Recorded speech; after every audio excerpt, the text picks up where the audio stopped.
আপনি জব ছেড়ে দিলেই পথে বসতে হবে কেন? আপনি একজন মেয়ে মানুষ। আপনার বাবা কোথায়? বাবা মারা গেছে 2 মাস হবে। তখন থেকে পরিবারের দায়িত্ব আমার উপর, তাই আমাকেই সামলাতে হবে। বাবা মারা গেছে কথাটা শুনে লোকটার মুখটা মলিন হয়ে গেল। হয়তো এখন করুণা করে কিছু বলবে বা কিছু টাকা হাতে ধরিয়ে দিয়ে করুণা করে বলবে, নাও এই টাকা দিয়ে কিছু খেও। কিন্তু কারো করুণা বা দয়ার পাত্রী হতে চায় না অবনী। তাই আর কিছু না বলে সোজা হাঁটা শুরু করলো। হাঁটতে হাঁটতে যখন কিছুটা সামনে চলে গেল তখন লোকটা দৌড়ে এসে অবনীর সামনে দাঁড়িয়ে হাঁপাতে লাগলো। অবনী চোখ ছোট ছোট করে তাকিয়ে আছে, কি চাই লোকটা, পিছু ছাড়ছে না কেন? লোকটা বলে উঠল, চলুন, আমি আপনাকে বাসায় পৌঁছে দিয়ে আসি। না, আপনাকে কষ্ট করতে হবে না, আমি আপনার সাথে যাব না। কিন্তু আমি এমন গলিতে আপনাকে একা রেখে যেতে পারবো না। এই গলিটা শেষ পর্যন্ত রাতের বেলা ছেলে দিয়ে ভরা থাকে। আপনি নতুন আসছেন, তাই হয়তো জানেন না। কিন্তু একটা মেয়েকে এমন জায়গায় একা রেখে চলে যাওয়ার শিক্ষা আমার মামুনি আমায় দেয়নি মিস। অবনী বুঝতে পারছে লোকটার কথা না শুনলেই পিছু পা ছাড়বে না। কিন্তু তার তাড়াতাড়ি বাড়ি যেতে হবে। মায়ের ঔষধ আছে কিনা দেখতে হবে, না থাকলে আবার আনতে যেতে হবে। তাই আর কোনো কথা না বলে আবারও পিছন ফিরে হাঁটতে লাগলো। লোকটার গাড়ির সামনে দিয়ে পিছনের সিটে গিয়ে বসে পড়ল সে। অবনী গাড়ি থেকে নামলো সামনে বসার জন্য।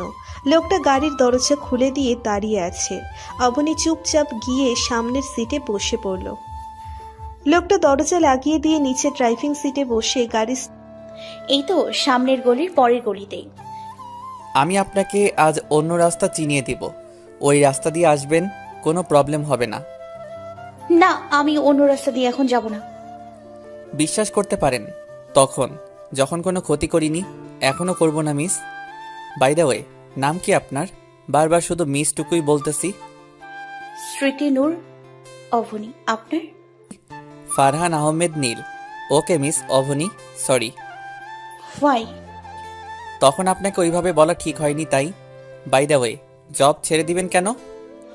মেয়েদের সব ছেলেরাই একটা বস্তু মনে করে, যাদের ভোগ করতে পারলেই নিজেদের আসল পুরুষ মনে করেন।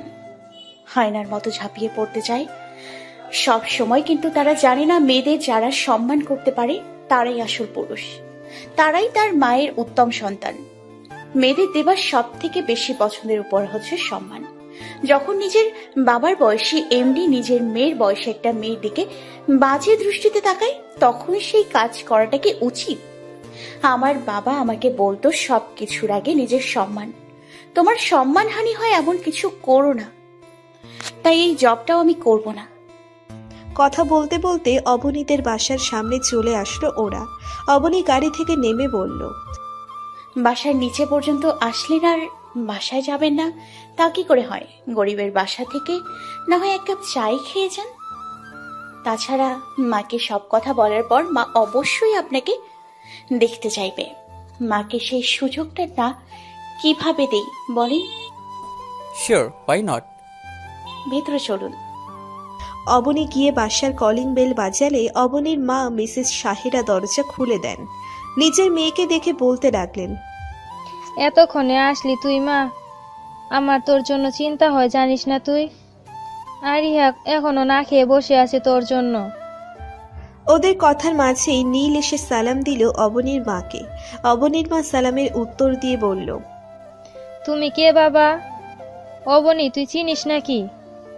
হ্যাঁ মা, ভেতরে চলো, আমি তোমায় সব বলছি। আসুন, আপনি ভেতরে আসুন, বসুন। নীল সোফায় বসলো। অবনী নিজের হ্যান্ডব্যাগটা রেখে রান্নাঘরে চলে গেল চা বানানোর জন্য। তার পিছন পিছন তার মাও গেল রান্নাঘরে আর বলল, কি রে অবনী, কে ছেলেটা? তোর বন্ধু হলে আগে তো দেখিনি, আর দেখতেও তো তোর বড়। তোর বন্ধু হবার কথা না তো। মা, আমাকে বলতে তো দাও। আসলে আমি যখন টিউশনি শেষ করে ওই সামনের গলির পরের গলিটা দিয়ে আসতে নিলাম, তখন কয়েকটা ছেলে পড়ে। আমি ওদের পাশ কাটিয়ে চলে আসতে নিলাম, কিন্তু ছেলেগুলো আমার পথ আটকে দাঁড়ালো আর বাজে বাজে কথা বলতে লাগলো। আমি একলা একটা মেয়ে, কি করতাম বলো? তাই চুপচাপ দাঁড়িয়েছিলাম আর চোখ দিয়ে টপ টপ করে পানি পড়ছিল। হঠাৎ একটা ছেলে আমার হাত ধরে ফেলে আর আমি কোনো কিছু না ভেবে ছেলেটাকে থাপ্পড় মেরে দিই। তখন সব ছেলেগুলো আমার প্রতি আরো রেগে গিয়ে আমাকে টেনে হিঁচড়ে নিয়ে যাচ্ছিল। আমি চিৎকার করছিলাম, অনেকেই দেখলো, কিন্তু কেউ এগিয়ে আসলো না। তারপর একটা গাড়ি এসে থামে আমাদের সামনে। গাড়ি থেকে এই লোকটা বেরিয়ে আসে, আর ওই ছেলেগুলো ওনাকে দেখে আমাকে ছেড়ে চলে গেল। মনে হয় আগে থেকেই ওনাকে চেনে। তারপর আমাকে বাসার সামনে ড্রপ করে দিল। তাই ভাবলাম বাসায় এক কাপ চা তো খাওয়াতেই পারি, তাই না? ভালো করেছিস মা, নিয়ে এসেছিস। এখন দেশে ওই খারাপ ছেলেগুলোর মতো ছেলের অভাব নেই, কিন্তু এই ছেলেটার মতো ছেলের খুব অভাব। কত বড় বিপদ থেকে বাঁচালো আল্লাহ আজ তোকে। আচ্ছা তুই চা বানিয়ে নিয়ে আয়, আমি যাই একটু ছেলেটার কাছে, কখন থেকে একা একা বসে আছে।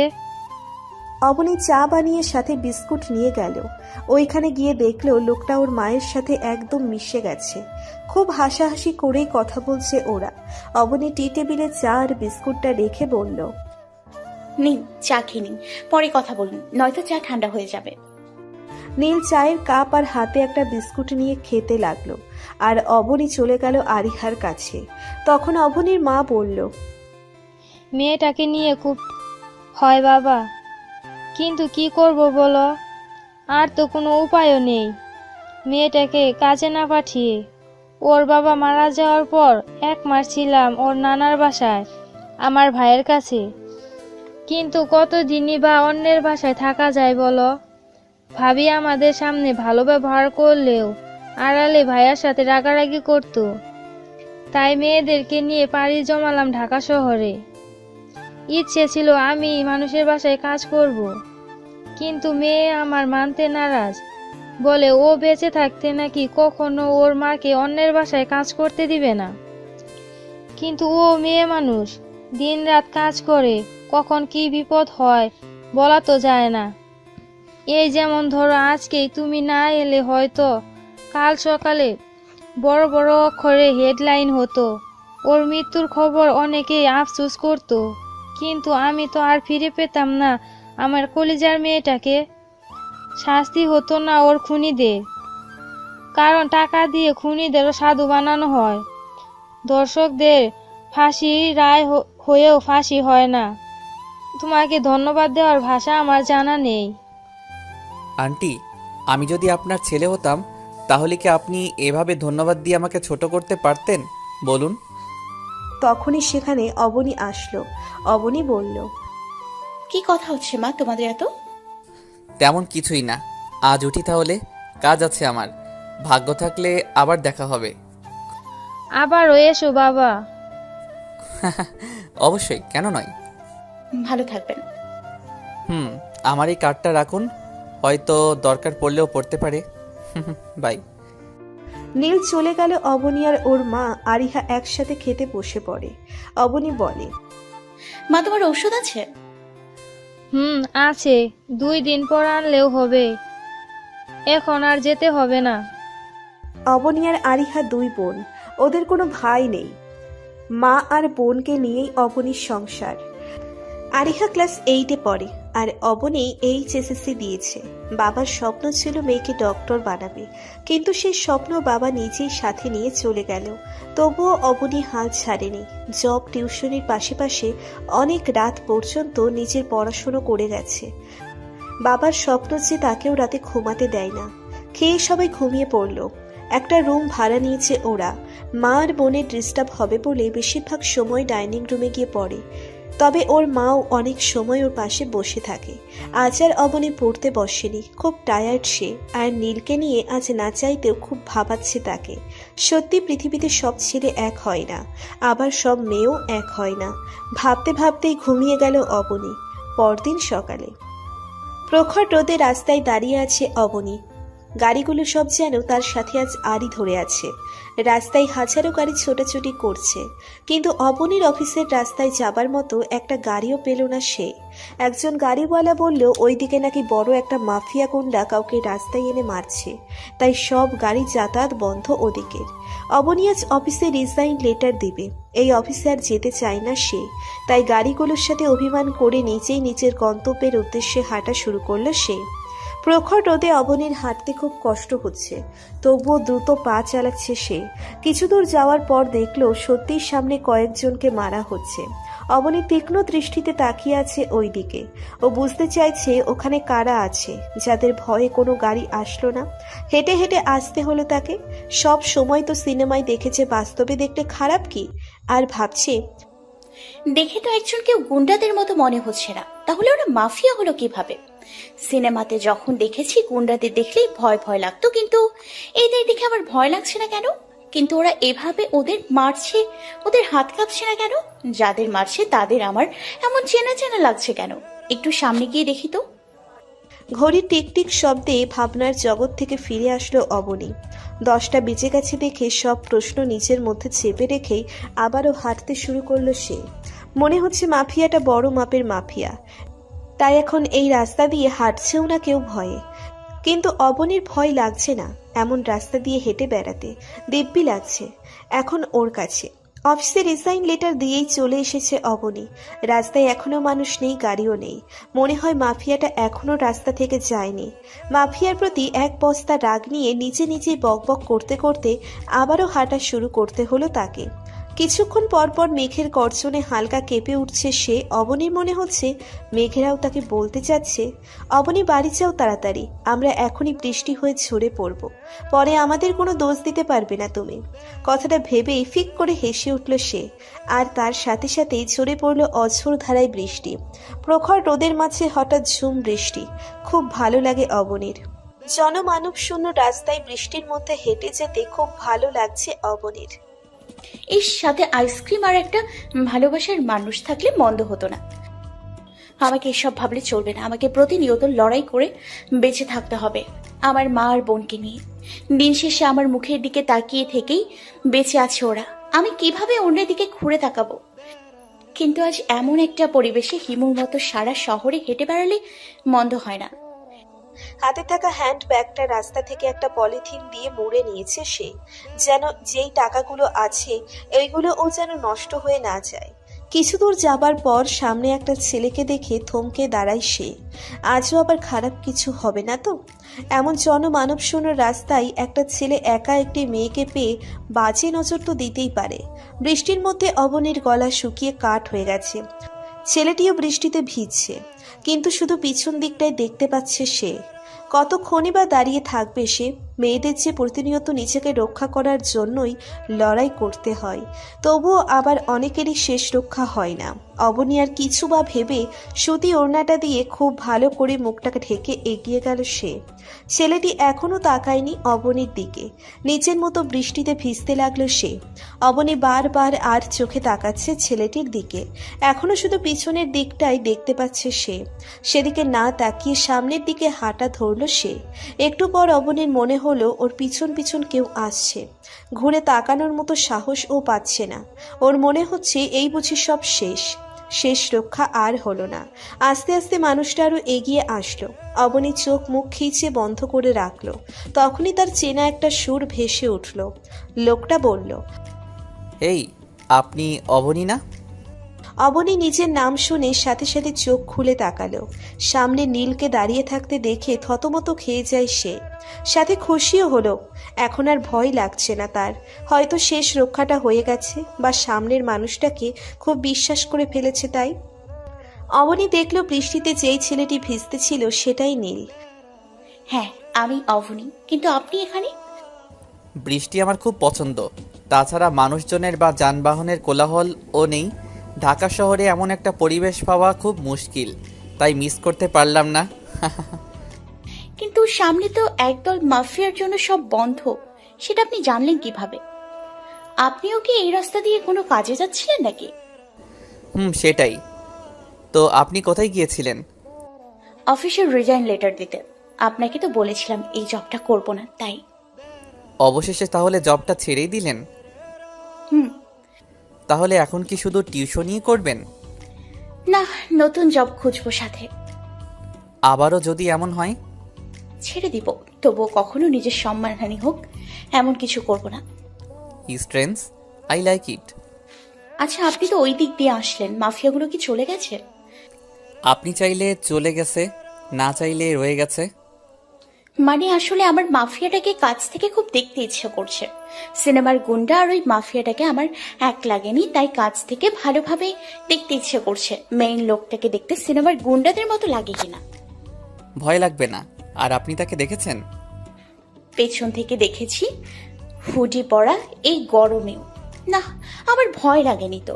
আমার তো মনে হচ্ছিল সবাই এমন ভয় পাচ্ছে কেন, আমার তো ভয় লাগছে না। সবগুলো লোককে তো দেখতে অন্য মানুষের মতোই লাগছে। আমার তো মনে হচ্ছে ওই মাফিয়াগুলো মাফিয়া হবার যোগ্যই না। অবনীর কথা শুনে কাঁদতে লাগলো নীল। চোখ বড় বড় হয়ে গেছে তার। কি বলে এ মেয়ে? যাকে কিনা পুরো শহরের সবাই ভয় পায় তাকে তার মাফিয়াই মনে হচ্ছে না। কি হলো আপনার? মনে হয় ঠান্ডায় কাশছেন। বাসায় চলে যান, আমিও যাই, মা অপেক্ষা করবে। চলুন আপনাকে বাসায় পৌঁছে দিয়ে আসি। আমিও ওই দিক দিয়েই যাব। তাছাড়া এখন আর কোনো গাড়ি পাবেন না, একটু সামনেই আমার গাড়ি। ওকে, চলুন। কিরে, তুই এমন কাক ভেজা ভিজে এসেছিস কেন? গাড়িতে ছিলি না নাকি? না মা, গাড়ি ছিল না, তাই হেঁটে আসতেছিলাম। কিন্তু আবারও কালকে সেই ছেলেটা আছে না, নীল, ওর সাথে দেখা হয়ে গেল। তারপর আমাকে বাসার সামনে নামিয়ে দিয়ে গেল। লোকটা খুব ভালো, তাই না? আমার যদি এমন একটা ছেলে থাকতো তাহলে আর তোকে এত কষ্ট করতে হতো না। মা, তোমার কি মনে হয় আমি পারবো না?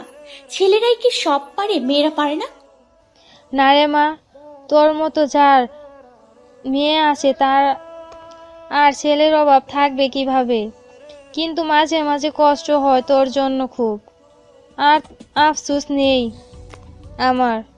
যা ফ্রেশ হয়ে খেয়ে নে। হুম। আজকে আবারও ইন্টারভিউ দিতে যাবে অবনী। বেশ কয়েকটা ইন্টারভিউ দিয়েছে সে, কিন্তু একটা চাকরিও হয়নি। সবে মাত্র এইচএসসি পরীক্ষা দিল সে, বেশি মাইনের কাজও পাচ্ছে না। এদিকে সংসারের অবস্থা হিমশিম খাচ্ছে। ভাবতে ভাবতেই হাঁটছে অবনী। এই মামা, রাজধানী যাবা? যাবো, কিন্তু 100 টাকা লাগবো।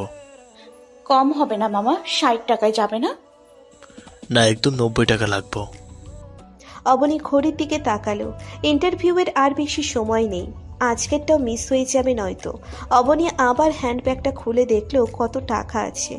গাড়ি ভাড়া দিয়ে এসে শেষ হয়ে যাবে। সকালে তাড়াহুড়ো করে না খেয়ে এসেছে, দুপুরেও আর খাওয়া হবে না তাহলে। বেশি টাকা নিয়ে বের হয় না অবনী। ঢাকা শহরে কখন চুরি হয়ে যায় বলা যায় না। পরে যা টাকা আছে তাও যাবে। আর কিছু না ভেবে গাড়িতে উঠে পড়ল অবনী। রিকশা চলছে তার আপন গতিতে।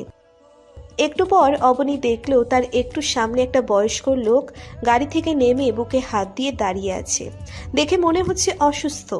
অবনী লোকটার সামনে গিয়ে রিকশা থামাতে বলল, আপনি ঠিক আছেন আঙ্কেল? না মা, বুকে খুব ব্যথা চেপে আছে মনে হচ্ছে। গাড়ি ড্রাইভ করে হসপিটালে যেতে পারছি না।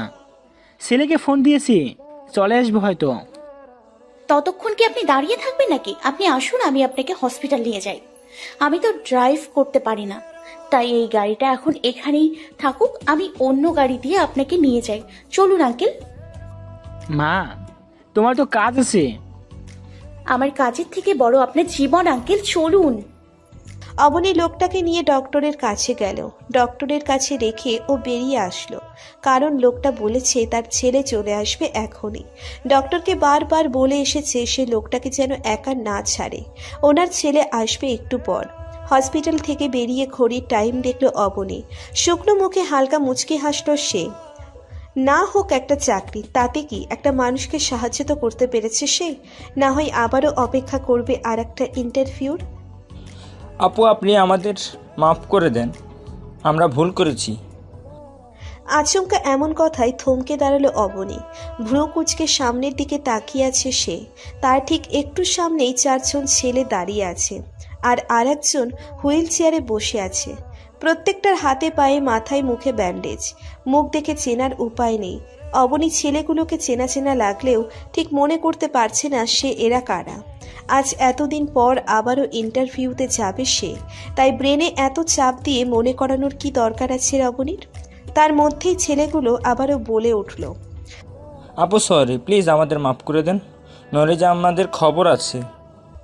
ছেলেগুলোর কথায় আবারও ভ্রু কুচকে চোখ পিটপিট করে তাকিয়ে আছে অবনী ছেলেগুলোর দিকে।